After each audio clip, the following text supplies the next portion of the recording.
ว่าเอาไม้มาส่งเงินให้รถก็สุดเลยก็เป็นได้เนาะเนาะช่วงมันนั่นแดด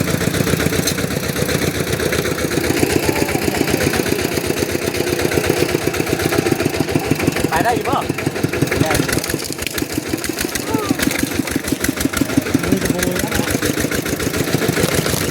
เป็นว่ารถเขามาพี่เพื่อนจะหนีเนาะนี่ก็ได้เพื่อนระหว่างเดียวนะแต่ว่ากระดันถ้าต่อมาเป็นดินด่างเนี่ยมันเรียกยากเนี่ยก็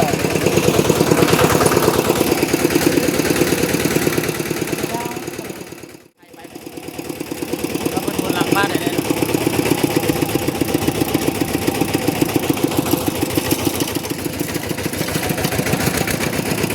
ไปไหนเลยบ่คุณบ่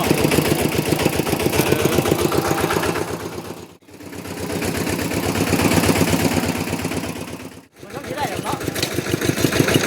ได้ได้เลยคนหลังไปเลย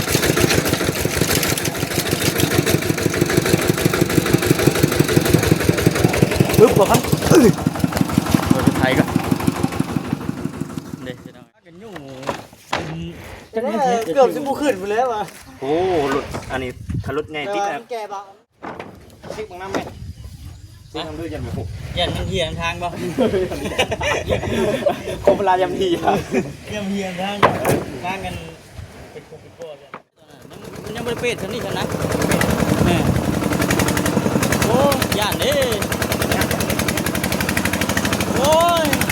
ไอ้คักบ้าเรียบร้อยไม่ได้เรียบนะไม่ได้หรอกไม่ได้หรอก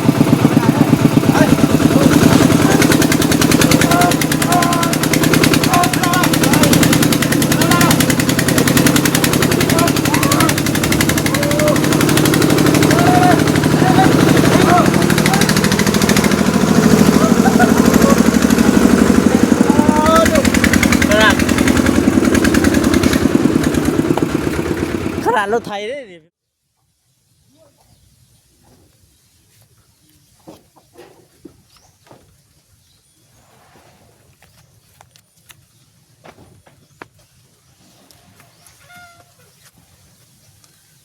คือว่าทางมันสบายมาฮอดพี่ปั๊บรถแล้วเนาะขนาดรถไทยยังพากันเกือบค่ากระเตกเกตมันค่าเลยติใจคือกันคือไปส่งเลยแต่อยู่ใช้ยังไงกันแค่กับไปขัดสั่งนะไปกับขัดทางดีกับไปเนี่ยทางยากกับหมู่ปันใดเนาะต้องเล่นไปสักอยู่ใช้กระชงเบิ้ลทางยากหน่อยเพราะว่าไปได้เนาะอยากแค่กันเลยโอเคเข้าใจมันไปตรงทางไปซื้อน้ำมันเลยแมนซื้อมันมาตัดไม้นะ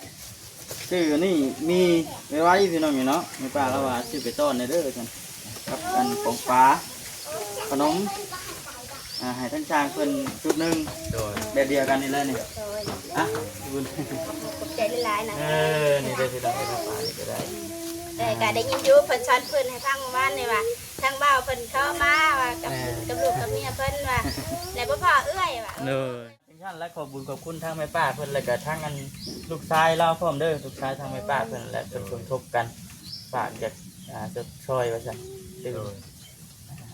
มีแต่ว่าขอบคุณทั้งรักผู้ใหญ่เพิ่นนั่นแหละขอบใจหลายๆได้แม่ป้าและทางลูกชายเพิ่นขอให้เพิ่นอยู่ดีมีแห้งขอให้เพิ่นร่ำรวยขอให้เพิ่นมีสุขภาพแข็งแรงปรารถนาสิ่งใดขอให้เพิ่นได้สิ่งนั้นปรารถนาขอให้เพิ่นอยู่ดีมีแห้งมีสุขภาพแข็งแรงขอให้เพิ่นร่ำรวยได้จ้าเนาะดีมุกดีใจพี่น้องเลยเนาะบ่ทำก็ได้ดีใจหลายนะดิ้นล้นไป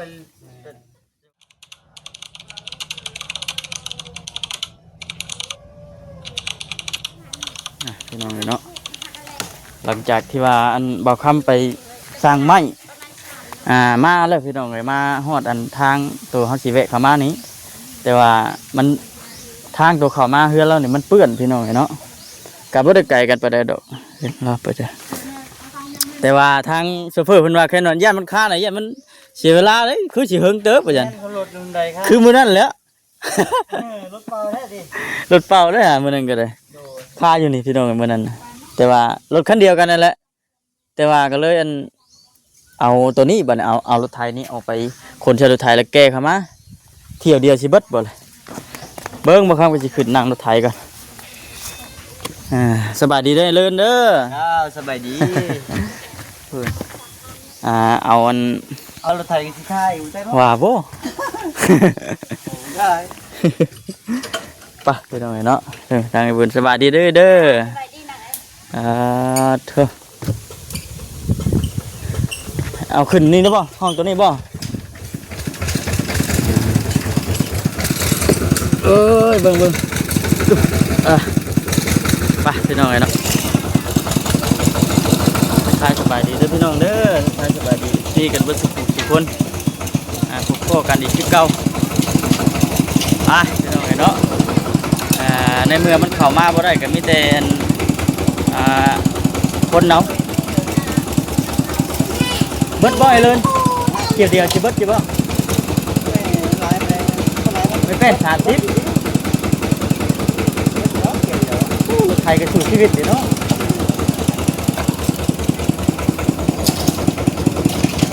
แต่ว่าเอาขามาไว้ชื่ออะไรพี่น้องเนาะยังบ่ทันได้นั่นน่ะเอ้ยบุญเห็นว่าเราอยากกินขนมกับแก้ให้แล้วกิน บ้านอะไรแล้วเขากินแล้ว กินแล้วป่ะเยอะอันนั้นก็กินรถแก้กินรถ เขากินแล้ว ไป แล้วนี่ ไปเนาะ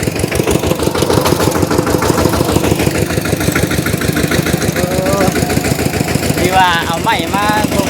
เพื่อนให้รถก็เลิกกันเป็นได้เนาะช่วงมันนั่นแดด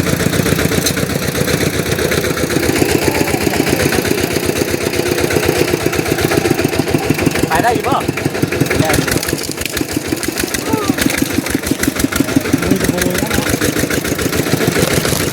เป็นว่ารถเขามาพี่เนี่ยมันเกิดที่ง่ายอยู่ไม่ง่ายเลยไม่6 เมตรแต่ว่าไม่4 เมตรเลย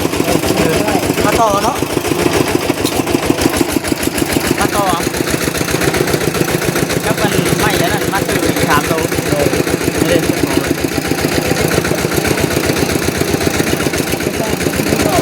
นะ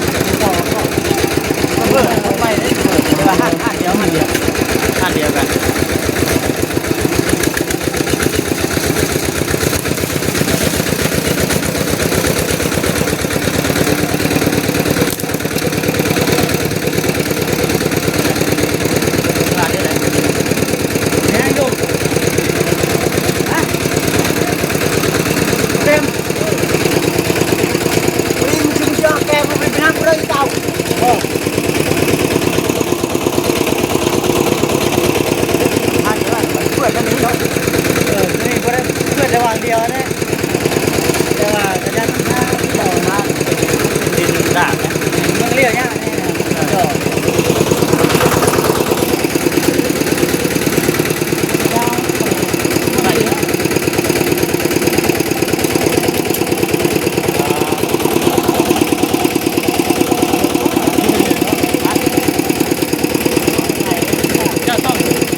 คนลังไปเลย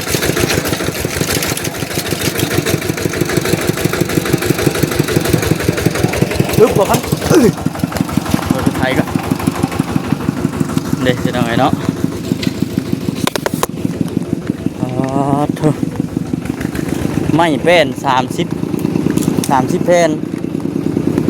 ก็ไม่อันหนาซิดเนี่ยมารอบก่อนขนาดฝนบริตกก็ยังค่ารถคันนี้เลยเห็นว่ามันค่าอะไรมันยากเนาะ แม่นนะ มันติดนิดนึงอ่ะเต็มที่นึงอ่ะผู้ขึ้นตัวใดเป็น100%คนเนาะ ที่ระเบียบไทย เห็นมันมี2ทางอยู่แต่ว่าทางนั้นก็สิเพื่อนคือกัน เพื่อนเขาไปเบิ่งแล้วเขายาว เห็นแล้ววะ เพื่อนแห้งกว่านี้ แต่แม่งเงินจ่ออีกดิ จ่อ เออ ถ้าคะแนนติดมันจ่อมันไปเนี่ยพอแล้ว มันเป็นดินพอแล้วเอาไปไหน ไปไหนอีกไปไหนอีก ไม่สนใจอะไรเนาะพ่อ อ๋อทางตัวนั้นเป็นดินดากนี่ตัวนั้นก็ได้แห้งมือใช่เนาะ บัว ฮะ เอาใช่เลย เรา นี่น่ะรถคายอยู่อ่ะ พักกัน อันนี้เนาะ อันนี้แหละพักกันยุ่ง เกือบสิบ่ขึ้นไปแล้วอ่ะ โอ้รถอันนี้ถ้ารถใหญ่ แต่ ติด ว่า แล้ว มันแก่เบามันเบาเด้ มันติดอยู่นะอยู่ค่ายกองทางของมันติดในบ้าน10 กว่าคนอยู่บ่ขึ้นจนหาเอายังมางัดตีนขึ้นมันสูงอีก เป็นว่ามันในค่าเลยเนาะ ถ้ามันได้ติดแล้วเลย ยังไม่เลย มันหมุนอยู่ตีนมันหมุนได้ตีนมันรถบ่ยับ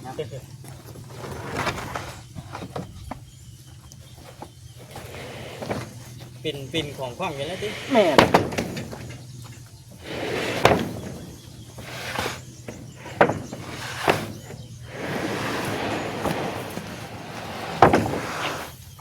ทางโดนสามารถนี่ก็คือว่าเกิดยากอยู่มันเป็นคุมเป็นบ่อนะครับแม่นบ้านนี่ก็เนาะ ยากกว่าเป็นขุมฉะนั้นธรรมดาฉะนั้นบ่เป็นยังไง เจ็บ ตัวจริงอ่ะตอนไปตบมันอันนี้ใช้บทบาทเดียวได้อยู่ ได้เนาะ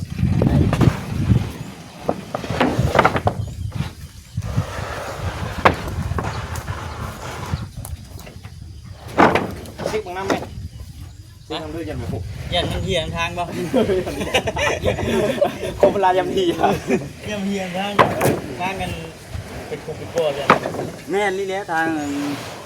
บ่เยอะเนาะ เราซิกมันด้วยครับผม อยู่ที่นั่น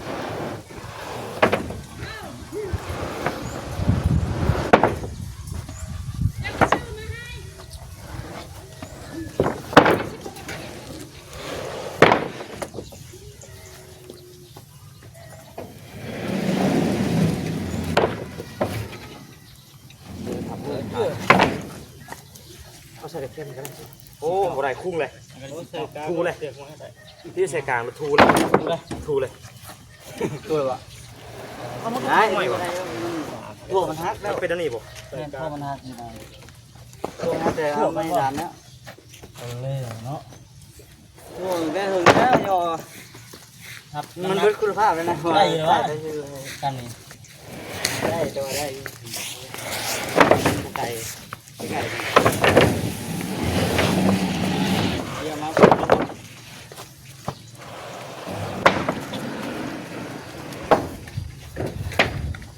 นักไปมีลงกั้ม พี่เอามาใส่ครับพี่ทำบ่คันนี้บ่เป็นยังไงคันนี้สูงอยู่คันนะติดตีนแล้วคันนะ เดี๋ยวตัดออกก็ได้ผมติด เจ้าของมันสายลากอยู่สายลากสายแก้บ่ แน่นแก่พื้นเลยแก่พื้นลงเตาเลย เตาเรา ฮะ เตาเราบ่ เอาที่เตา ธุรกิจเด้อธุรกิจมืดเด้มืด ไม่ใส่ มืดตัวทันใจบ่ออกได้เข้าไปกัน บอกเลยถามว่าบอกแน่นอนแต่ เขาก็เห็ดได้เห็ มั ด นก็ เต่า สิ้นเลยนะบอยเป็นธุรกิจเลยก็แม่นตัวนี้ ตีเขาไปหาแก่ไม่ครับไปหาไก่อยู่รักษาหมู่เขาไปเอามาเห็ดเตาในเฮือน กี่นะ เตาใหญ่เตาใหญ่เหรอไม่เขาว่ารถไถอ่ะ3-4 ไถ4-5รถไถอยู่เลย ทีนี้มันอย่างอึดเดินเนาะ นี่ก็มีคือเขาใหม่ยังมีคือเขาใหม่ไว้ก็ว่าไม่หลายเด้ กับพ่อได้อาจจะยุ อันนี้โอ้ยหาเลี้ยมเอาหาเก็บเอาขอนกรุกนิดนึงมันไม่เอาเนี่ย เงินไปจ่ายเพิ่นเลยเนาะ ได้ จะไปเพิ่นบ่ไปจ้ะไปนำกันเลยพี่น้องเนาะถือว่าหมดแล้วพี่น้องเนาะ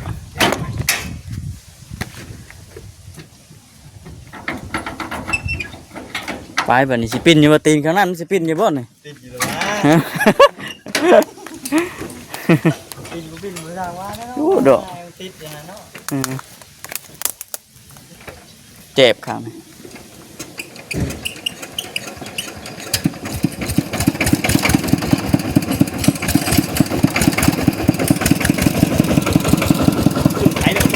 มาขึ้นเลยก็ได้เด้อขึ้นนั่งเลยเหรอเอาว่าสิบ่ค้าแล้ววะเนาะเขาอันอยากตำเลย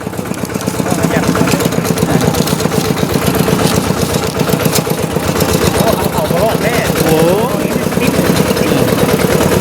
ช่วงเรามาน่ะบัดน้ำนั่นนี่ยังบ่ลายไปแล้วตัวนั้นยังบ่ได้เป็ดเท่านี้เท่านั้นโอ้ย่านเด้โอ้ยตายคักบ่าเรียบร้อยว้ายเฮ้ยเลินอันนี้ไร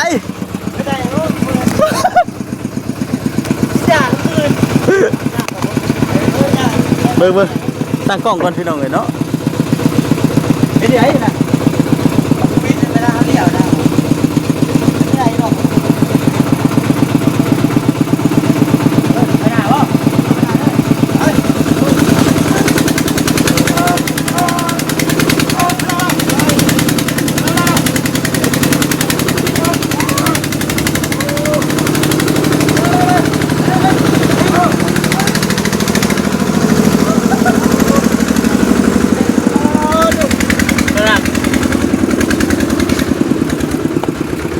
ขนาดรถไทยได้ดิพี่น้องเลยเนาะเลยขนาดรถไทยได้ขึ้นมารถอันนั้นมาเนี่ยแห้งไปแต่อุกยันมื้อนี้เนี่ยยังไม่ได้ไปทางใดมื้อนี้ไปเลย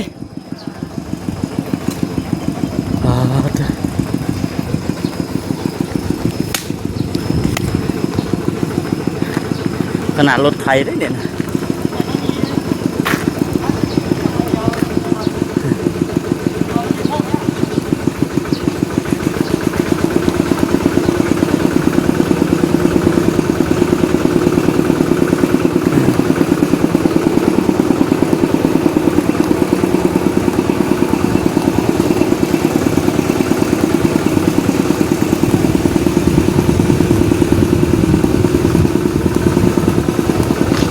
โค้งตุ้นมันจะไกลกว่าทางนี้แต่ว่ามันที่ยากน้ำมันดิ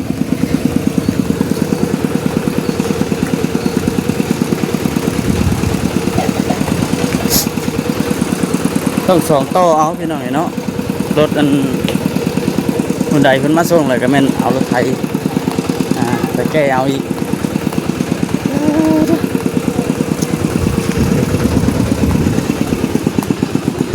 นี่เด้ห้องน้ำมันเอาสังกะสีเฮ็ดมันเฮ็ดแบบนี้เนาะบางบ่อนก็เอาไม้เลยพี่น้องเอาไม้ตอกเส้นมันตามงบเครื่องแล้วเห็นทางไม่ป้าแล้วถามมาอยู่ว่าห้องน้ำประมาณเท่าไหร่นะแต่ว่าเขาเฮ็ดตามงบคือเอาสังกะสีแหนมาก็ได้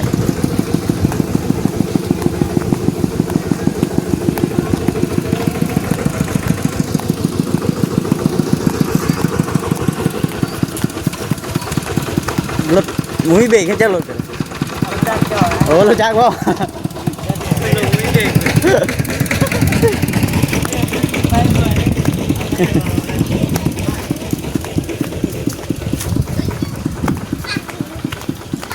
รถค้าไอ้บุญเอ้ยมันกินนี่ก็ได้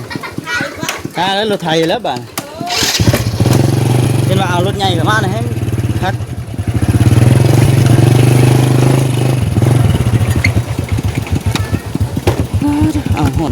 เนาะโทรศัพท์บ่ครับจุดข้างนะ ข้างมือ แ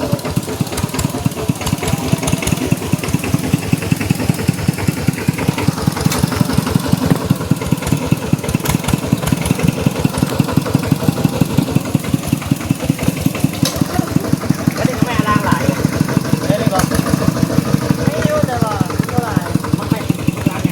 แล้วไงบ่ ต้นนี้ไง กูเพื่อนนี่เลย ไม่เราไม่ได้ ไม่ได้อันนี้เลยหน่วยใหญ่ประมาณรู้ทำโอ้ยทำที่รถจักแล้วเดี๋ยวอยู่นะเอาไปไป แล้วมาแล้วอันไหนเลยบ่ นี่มีลายต้นอยู่ มีจนหนึ่งตัวเดียว ก็ใช่ตลาดเลยบอก ตลาดเท่าไหร่ น้ำใหม่ห้อง ขอในเลยน่ะ นี่ไม่ละพวก อีกประมาณอีก2 มื้อเนาะเฮ็ด2 มื้อนี่จังสิได้ลงมือเฮ็ดพออยู่ในบ้านเพิ่นมีเฮือนดีเด้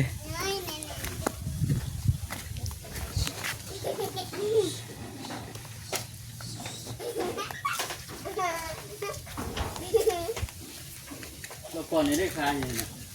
เราบ้านอยู่ แม่ค่าบัดค่ารถเป้าเนาะ ใครต้องรถเป่าร ถเป้าแต่ว่า จะไปหอมนะคะ คือที่ขึ้น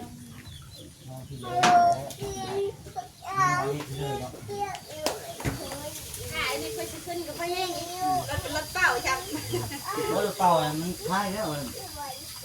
จะได้หนึ่งคล้ายแล้วรถเป่า เบาเนาะ อะไรเนี่ยไปจับทำไมอันนั้น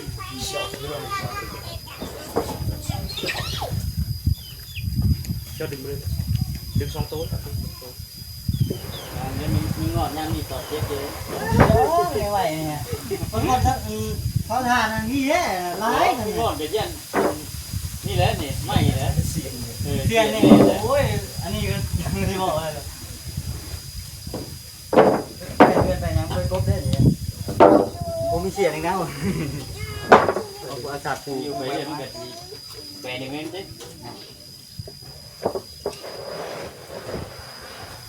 ดึงเลย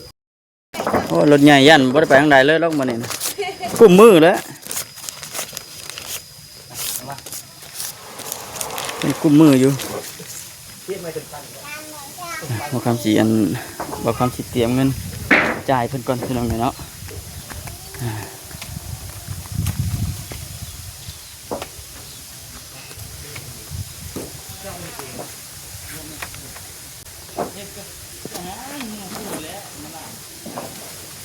จ่ายเพิ่นก่อนจบจากนี้ก็แม่นพุ่นแหละบ่คำก็ไปเวียกต่ออีกคือเก่า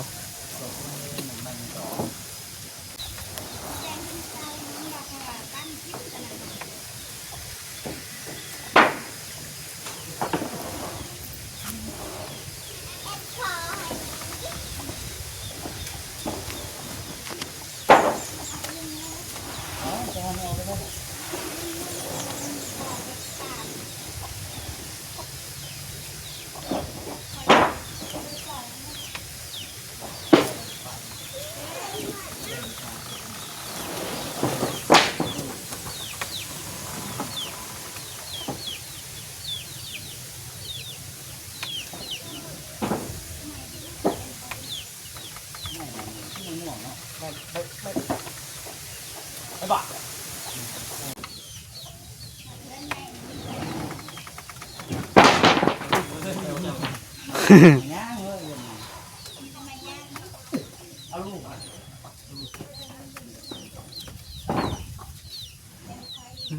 เอาฮ้อนเลยพี่น้องเนาะอย่าฝนสิตกอีกจักก็ตอนเที่ยงนี่บ่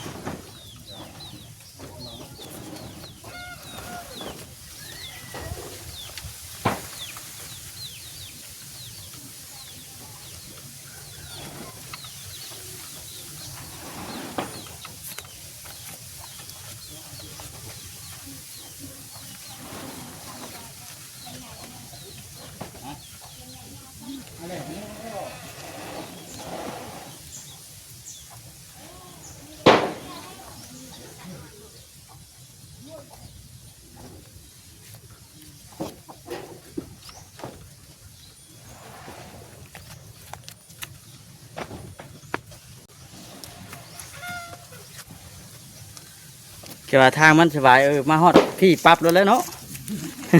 ไก่เจ้าค้าแล้ว ขนาดดูไทยยังพากัน มื่นเนาะเกือบค่าเลย เกือบ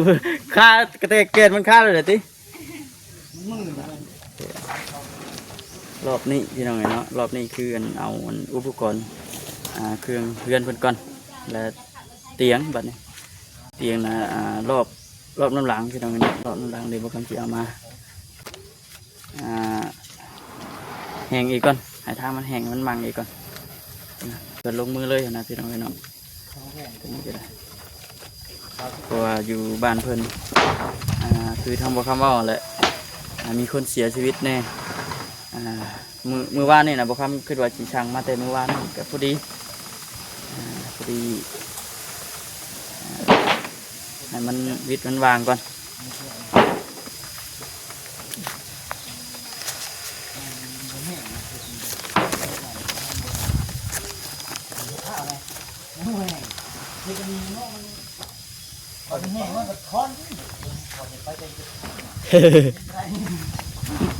เปิดไปเนาะ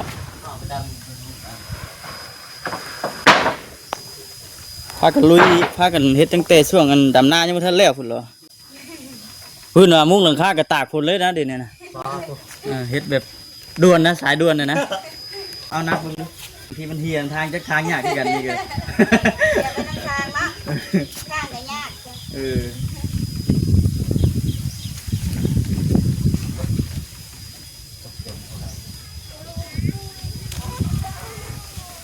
มันเข้าบะทมที่ดินนั่นน่ะแดงนั่นกระบอก เก่าเนี่ยมันงามมันงาม เมื่อกี้เขาไปได้ทมมันก็ไม่ได้เพื่อนปานนี้ อันนี้เขาทม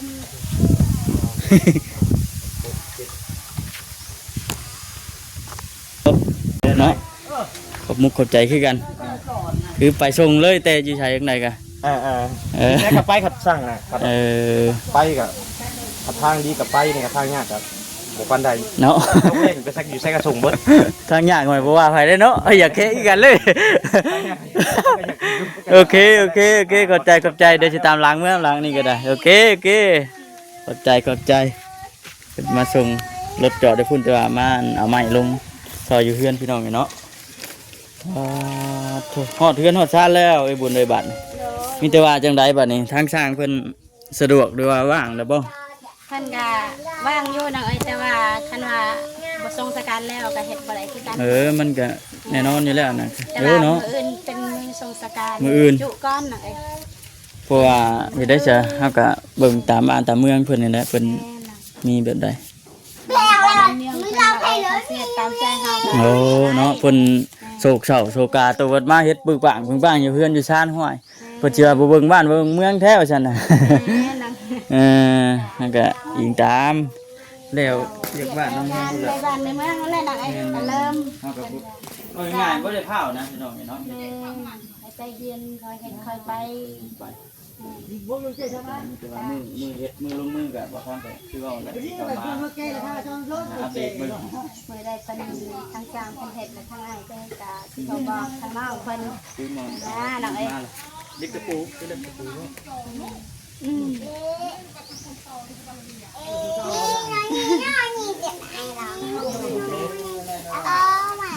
ปูชิปนั่นยังอยู่แล้วจุดชิป8 ยังอยู่สิบ่ซื้อคือสิมันอะไรมันปูแป้นหลังซื้อมาก็ยังอยู่แต่ว่าตอกแป้นนี่มันคือตะปูฮอกนั่นแหละ ปู6นี่ แม่แต่ว่าตะปู เพ แป้ ราะ น ว่าตะปู8ตะปูชิปนี่เฮาอาศัยไว้ยิง แม่ ไม่ตรงมันแม่นว่าไอ้เลย แม่ ตะปูแป้นจะยิ่งใดกันตรงมัน มันไม่ได้หนาเลยเนาะ เล่ แล้ว ตะ เรา ปู ซื้อมา อันนี้ตะปู6กัน มันซื้อมาให้ตอกแป้นอันนี้เองมันก็ อะไรมัน ยังอยู่ยังอยู่ ยังอยู่บ่ แม่ต่อตรงเข้าไปแล้ว หลายคนเลยเนาะปู6เด้อตัวนี้ปูยังหลายอยู่ปู6 ตัวแป้นเนาะ ตัวเป็นคือว่าฮอดเพื่อนฮอดจานไอ้น่ะนี่นี่โอ้ยเนาะนางอันนี้อยากกินขนมเลยเอา เอาให้บ้าลูกได้ป่ะเอาว่าได้นี่ให้บ้ายาวนี่ มาเด้อมาสิเอา ให้บ้ายาวกันลูก เอาลงมาให้กับมันเบิ่งมัน เมื่อวานนี่เข้ามาอยู่ช่วงเร่งเมื่อวาน แม่นแม่นได้ยินเนี่ย ได้ยินอยู่ทั้งงานเมียสร้างมันว่าเพิ่นมาหาได้ว่าเพิ่นถ้าก็ออกไปเลยก็มาว่าว่าเนาะ เข้ามา ช ช่ว ว ง นกันหน่อยนึงเมื่อวาน แม่นบ่ แม่นข้างนอกออกไปหน่อยนึงเลยก็เข้ามาเมื่อวาน ไป เนี่ย เบิ่งงัว งัวพอทางไอ้เลื่อนรับไปอย่างไรคนน่ะมาส่งทานว่า มาแต่ไปซื้อน้ำมัน ซื้อน้ำมัน เออ ไปส่งทานไปซื้อน้ำมันเลย แม่นซื้อน้ำมันมาตัดไม้นะ ชื่อนี่มีไว้พี่น้องอยู่เนาะมีป้าแล้วว่าชื่อไปต้อนในเด้อกันกับอันของปลาขนมให้ทั้งช้างเพิ่นชุดหนึง โดย แบบเดียวกันนี่เลยนี่ โดย อ่ะคุณ ขอบใจหลายๆนะ นี่ได้พี่น้องไปทำปลานี่ก็ได้ ก็ได้ยินอยู่เพิ่นสอนเพิ่นให้ฟังเมื่อวานนี่ว่าทางบ่าวเพิ่นเข้ามาว่ากับลูกกับเมียเพิ่นว่าแล้วบ่พอเอื้อยว่าเอ้ยมาบ่ทันเมื่อวานนี่หั่นเพราะว่าทั้งน้องออกไปก่อนเอ้ยเขามาหลังก็เลยบ่พอกัน เนาะ แม่นชวนหน่อยนึง เดินทางกันเดินทางกันแล้วนึง แล้วก็ได้ยินอยู่เพิ่นว่าเพิ่นเอามาม่าแล้วก็ปลากระป๋องขนมชุดหนึงเพิ่นว่าเอามาให้แต่ว่าเตียงนี่คือเขาดูไว้ก่อนเฮ็ดตรงนี้ไว้ก่อนพอเตียงอยู่หันคนน่ะมันเบิดเป็นว่าต้องรอ ว่า ว่า หรือว่าที่บ่อะไรก็ได้เพราะว่าเอาผูกแป้นได้ที่บ่เสียงก็ได้ก็แล้วแต่ แล้วแต่ทั้งเอ้ยว่าแล้วบัดนี้เฮ็ดได้จ้ะ กะน้องเอ้ยก็ว่าพี่คันว่าได้ปูก็ปูแป้นแล้วได้เฮ็ดให้พวกอีกคนแล้วก็แต่ก็จนได้แต่น้องบ่ซื้อก็ได้เสียเอาไปซื้อน้องเอ้ย คือว่าชื่อเนี่ย แม่น เอาอันหนึง อันนั้นก็ได้ เจ้าอันหนึงช้างอันหนึงตะกี้ว่าสิซื้อ3อัน แม่นนะ 3อันนะเจ้านั่น2อันนะให้ช้างอันนึงเด้อแต่ว่าอันนั้นก็ชื่อคนละอันซะเนาะ แม่นนะแต่จนได้แต่น้องน้องเอ้ยเพราะว่า ที่ผู้ชมทางแม่ป้าเพิ่นอยากให้ โดยเราขอบใจไป ทางก็ว่าป้าไว้นี้ป้าไว้นี้นั่งอยู่นี้เพราะว่าอยู่เทิงกับปูแป้นน่ะเด้ มีแต่ว่าจังซั่นและขอบคุญขอบคุณทางแม่ป้าเพิ่นแล้วก็ทางอันลูกชายเราพร้อมเด้อลูกชายทางแม่ป้าเพิ่นและเพิ่นสมทบกันฝากอยากจะช่วยว่าซั่นตึงมีแต่ว่าขอบคุณขอบคุณทั้งรักแม่เพิ่นนั่นแหละ เจ้า ขอบใจหลายๆได้แม่ป้าและทางลูกชายเพิ่นขอให้เพิ่นอยู่ดีมีแห้งขอให้เพิ่นร่ำรวยขอให้เพิ่นมีสุขภาพแข็งแรงปรารถนาสิ่งใดขอให้เพิ่นได้สิ่งนั้นปรารถนาขอให้เพิ่นอยู่ดีมีแห้งมีสุขภาพแข็งแรงขอให้เพิ่นร่ำรวยได้สาธุ เนาะดีมุกดีใจพี่น้องเอ้ยเนาะบ่ แต่ ทำ ก็ ก็ได้ ดีมากดีใจหลายนะเอ้ย ดิ้นล้นไปจะว่าบ่เฮ็ดก็บ่ได้ดอก ก็พอได้ใส่ได้จ่ายพอได้กินหนังเอ้ย คือลูกบ้านเมืองเนาะ พออยู่ในบ้านน้ำเมืองเพิ่นพอได้จับได้จ่าย ทุกงาน ถ้าบ่เฮ็ดบ่หากะบ่ได้หนัง อันนี้ คื ก็ อเอ้ยอยู่ไห้อยู่นาเอ้ยกะเที่ยวเมื่อนอนเฮือนแน่นอนหน้าแน่ถ้าเอ้ยอยู่ประจำกะตกน้ำแรงเพิ่นแหละหนังเอ้ยช่วงนี้ ปกติไผได้พี่น้องต้องหาอยู่หากินหาเงินหาค่ำกับปกติเพิ่นใครกลัวเฮาบ่หาเด้ แม่ แม่แต่ว่าหาแบบอ้ายนักสุด กุดจิริตจิลาขายไปเรื่อยๆหนังเอ้ยพอได้มาพริกไปนัวขนักขนมลูกในอยู่แนวกินขายได้อยู่บ้านอยู่ช่องกับเวียกบ้านกันเมืองอีกหนังเอ้ย คือเป็นนี่เลยเนาะ แม่มีแต่ประกันภัย มันต้องได้เสียเด้อ เสีย ครอบครัว50,000 ครอบครัวหนึ่งต่อ50,000บ่ว่าอยู่ไสพี่น้องเนาะตัวนี้ก็ได้ขนาด บุญ นี้ กินทานให้เพิ่นอีกหนังเอ้ยแล้วแต่เฮาศรัทธาตอนนี้